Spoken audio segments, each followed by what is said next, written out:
In the late 1500s, we have the first record of this supernatural activity occurring.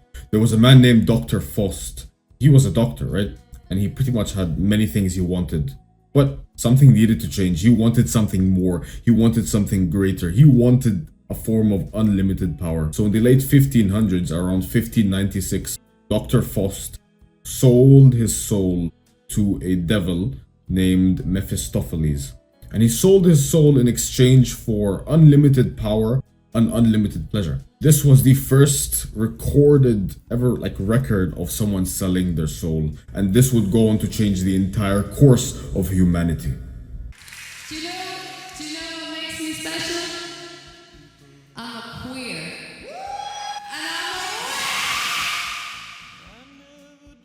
This weird yet powerful and sinister phenomenon of selling your soul is one that is extremely complex to understand, because the first question you might ask right now is, what even is a soul? How can you sell something which you cannot see? How can you sell a commodity which cannot really be bought? How can you sell something which is not visible to the human eye? And this is something which is not really human per se. This is something that you must believe in without being able to see it. So I'm going to discuss what selling your soul even is. So all humans are born with some form of honor, some form of it's kind of hard to explain, but I need you to pay attention here. They're born with we'll call it a soul, which is what you're selling. You're born with a set of beliefs, a set of morals, a set of principles which you abide by and you stick to. Now, selling your soul is the general exchange of all of these things which you are born with. Yes, you are born with morals, principles, beliefs, religions.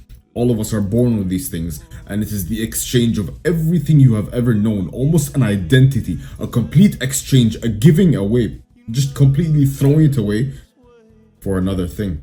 Usually this is pleasure, this is money, this is the access to knowledge, this is in some cases access to increased lifespan and possible immortality. Now you might look at me and think, yeah, no, this guy's stupid, he's gone off his rails, he's gone off of his minds. But I hope you can understand that not all what we see is real. There are some things that you can't see but exist. I'm gonna give you this very interesting analogy. Right now, if a tree falls in Australia, does it make noise?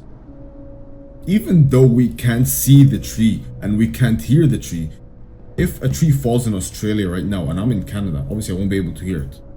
The tree still makes noise. You can't see the tree, can you? You can't hear the tree, yet you know it makes noise. We can connect this analogy to the supernatural. Or what about the study of dark matter? Dark matter is something which 97 or 98, a huge, overwhelming, significant amount of the universe is made of. Yet we can't see this dark matter. Scientists believe in it. The guys who literally try and explain everything in a natural way and don't believe the supernatural and are atheists and don't believe the stuff, they believe in dark matter. They don't see it, yet they believe in it, which is extremely contradictory to many of the things they don't believe in, which is supernatural and theistic beliefs, which is beliefs in God and of the sort. So now that we have the belief that things that aren't seen could still exist, such as souls, let's discuss why this matters to you. Why does it matter if somebody sells their soul, or if you have the knowledge, or if someone else has the knowledge? Why does this matter to you? Throughout a point in your life, especially if you believe you're going to become a successful young man, or not even young, just at any point throughout your life, if you believe you're going to have a point where you have influence, power, money, wealth, status, there will come a critical point in your life where you are met with a choice. You are met with a choice to sell your soul for greater gains. Now, there are two ways which selling your soul happens. There is the natural way, and then there's the supernatural way. We'll talk about the natural way first, because the supernatural way is very sinister and it might even give you some goosebumps. The natural way is where people contact you, literal people from a higher organization, an organization which most of the time people don't know the names. You can kind of think of the Illuminati, but it's usually not those kinds of people. It's people with even higher powers. When you become a point of influence, because what do these organizations want? They want influence, they want power, they want almost mind control over the people, over the peasants. This has always been a thing since the dawn of humanity, since the dawn of civilization. There have been hierarchies and hierarchies and hierarchies. People at the top who want to control the lower and lower and lower and lower. This has always been the case since the dawn of the peasants, right? Since the dawn of the first civilizations, there have always been hierarchies where the top want to control the masses. The top is small, but they want to control the large masses, right?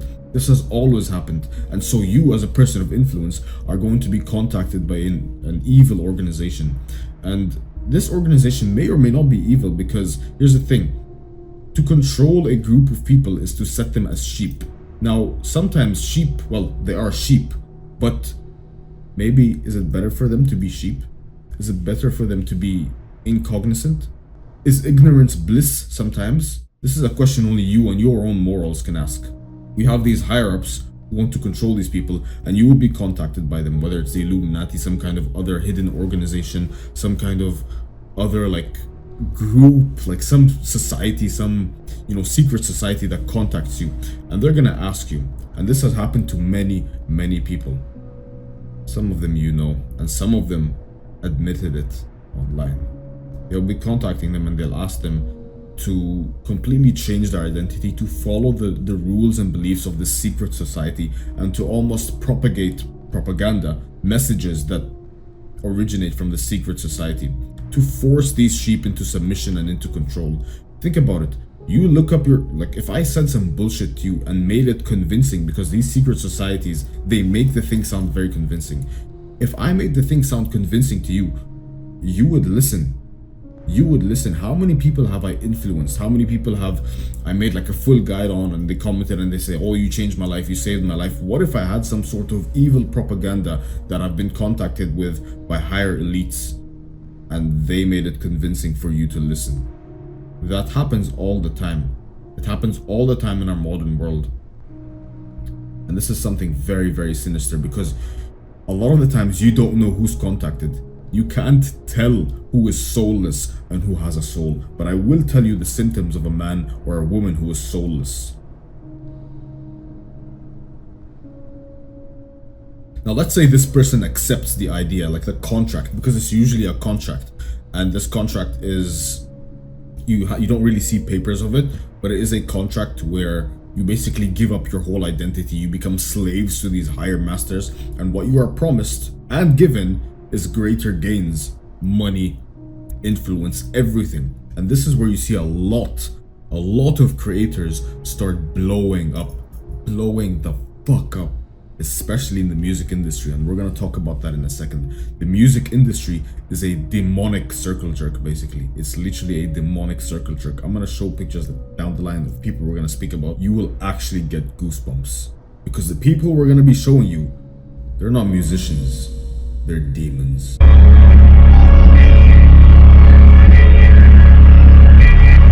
Now the other way is the far more evil and sinister way. This is the supernatural way of selling your soul. Now the documentations of this is much less than the natural way, because obviously the supernatural is something that cannot be seen, but it is very much happening in today's world. And it's very, very scary, because the gains that can be given are far more powerful, and they're far more immediate, and they're far more occurrent and visible. So how do you sell your soul the supernatural way then? Well, it's through contacting supernatural beings. It's through contacting supernatural beings and signing a contract with them. I don't know how to do this. I don't want to know how to do this. I don't want to research into this, because again, this sort of stuff is fucking scary, and I do not invite you to go down this path yourself. But you contact a supernatural being, and the contract is usually signed in blood. That's enough. That's all I'll say for this part, because I'm literally getting goosebumps explaining this. It's literally 5 a.m. I don't know if you can see. It's 5 a.m. and I'm speaking about how to sell your soul. I hope you can understand. I do not want to go down into this. I can literally feel something, my hair standing up. This is proof that I'm not going to continue. Let's talk about the symptoms of a soulless person. The first and one of the most apparent and obvious symptoms is willing to sacrifice everything, willing to sacrifice all principles, morals, and belief simply for the results of pleasure, money, and success. if you are willing to sacrifice everything, and I don't mean like, sacrifice everything, start waking up 5 a.m., 3 a.m., 4 a.m. Bro, I'm doing that, right? That doesn't mean I sold my soul, okay?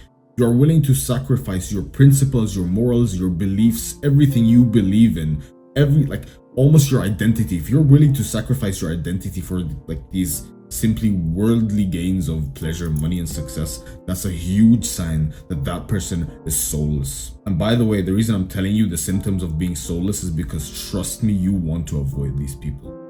They are very, very sinister and evil people. Another symptom of being soulless is the consistent watching of pornographic content. You think porn is free, don't you? You think it's free. The reason porn is free is because you pay with your soul. You pay for porn with your soul. The consistent watching of that rubbish and that garbage takes away from your soul. It takes away from your self-esteem. It takes away from literally every single core belief you have. You're watching two other humans. Trust me when I say you pay with your soul. Every porn watcher in existence has recorded a lower feeling of mental health. It just brings you to a low. Stay away from this filth. Another symptom is the consistent backbiting of your friends or the people around you. You speak about them behind their backs, or I keep saying you, but I'm telling you to look out for people like this. People who backbite their friends are extreme. Like, this is the worst of the worst, especially men. This is a lot more common with women, but especially men who backbite their friends. They are cowards. They are worms, honestly, and that's a sign of someone being soulless. The constant consumption of mind-altering substances to get away from reality is another one. So for example, taking psychedelics, smoking weed, having some sort of like drugs, that sort of stuff alters your mind. It takes you away from reality, and it opens gates. It opens gates to seeing possible hallucinations that are real. Do you understand what I'm saying? Hallucinations that are real. This is very a complex subject to discuss, but these hallucinations almost like open a gateway into seeing supernatural entities. So the consistent use of these mind-altering substances could possibly lead to very, very dangerous and sinister and evil occurrences. The infinite scroll that was recently invented, again, just like porn, the infinite scroll is free because you pay with your soul. You waste your life away and you pay with your mind and your beliefs. The propaganda, the constant propaganda that is shoved onto your mind from the moment you start scrolling till the end, it's unbelievable. It's genuinely unbelievable. And the proof of this is, look at TikTok in the West versus the East. They are completely different algorithms. The TikTok in the West is controlled by elites. In the East, it's a little different. And of course, people in the music industry who completely changed the look from when they first started to now. I'm gonna show a couple of pictures of quote-unquote musicians that are not really musicians. They're literally demons. This genuinely is scary, man. You look at a person who like went through a complete transformation of something that was once pure, something that was once like okay, to this. The music industry is filled with propaganda. It's filled with demonic, satanic messages, corrupting the youth and corrupting the minds. And I don't want to sound like some conspiracy theory uncle, but if you look at like the lyrics of some of these songs, you'll genuinely feel disgusted.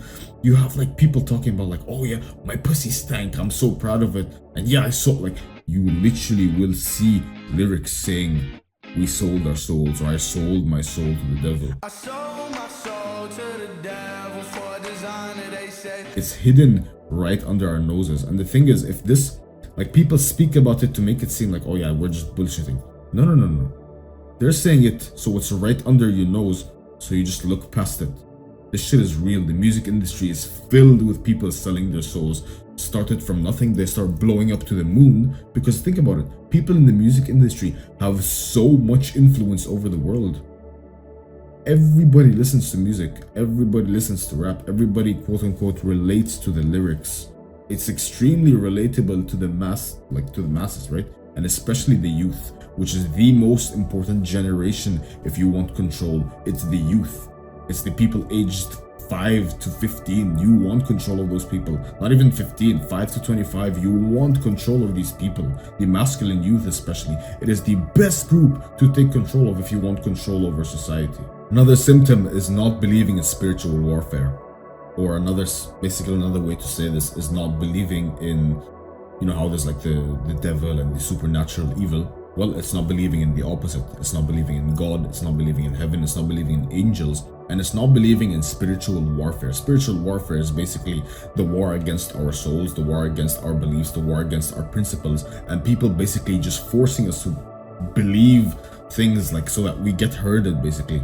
For example, the war on conservatives, the war on masculinity. We know these things are happening throughout the world. The propagation and the belief that hedonism or worldly pleasures is just a way to live life because that's death is coming for us all anyway, and there's no point of living because the afterlife isn't real. These messages that I just spewed out to you are part of the weapons of the elites who wage spiritual warfare onto us on a daily basis. How hard is it to be a godly man? How hard is it to be a Christian in the modern day, or a Muslim? Right? How hard is it to be a godly man who believes in these entities, or a religious strong man? It's extremely hard. Sexual desires, lust, money, all these, money isn't an issue, it's the way you get it, right? But it's the way these things are presented to you. Worldly pleasures are so accessible now. Every single drug, every single type of woman you want, everything is so accessible to you. And this is just one of the weapons of the spiritual warfare being waged upon us. Another symptom is being too ignorant to see all this stuff. Being too ignorant, or not even wanting to see this stuff. Almost putting a blindfold on yourself so that you can escape reality. This is a symptom of a man who is soulless and he wants to stay soulless. Another symptom is not wanting to procreate. Just wanting to live and end your bloodline. You don't believe in legacy. Legacy is an honorable belief, and you don't believe in that. That's another symptom of being soulless. And one of the worst symptoms is simply falling for the psyops, which is the psychological operations that the government puts upon us. And not even just the government, but people above the government, because in reality, the government obeys the people above them. But falling for the psyop and believing that the government cares about you, that will lead you astray. I've made many videos on many of the lies that, throughout my channel. I've spoken about many of the lies. I won't speak about this too much in this video because, if I speak any more throughout this video, I'm genuinely cancelled. I'm gonna get a strike on the channel or something. It's just too much, right? So falling for those psychological operations and believing the government cares, that's also one of the other symptoms. Now, if I give you any more symptoms, I will genuinely be banned off this platform forever. So I want to leave you with this. It is so easy for us young men to be tempted by the worldly pleasures, to be tempted by easy ways of success, quick shortcuts, quick paths, easy paths to take. It is so easy for us to be tempted, especially in this modern day where all of these temptations lay in front of us like a candy shop. We're like little kids in a candy shop. Every single kid is literally picking up all the things, and we're just sitting there thinking, is this really good for us? Because if you watch this video and you're still watching till the end, you're extreme. I'm not just saying this to stroke your own ego or whatever. You're very intellectual. You're extremely intellectual. You think you have a mind, and you want to disconnect from this the automatic programming that is in everyone's minds, right?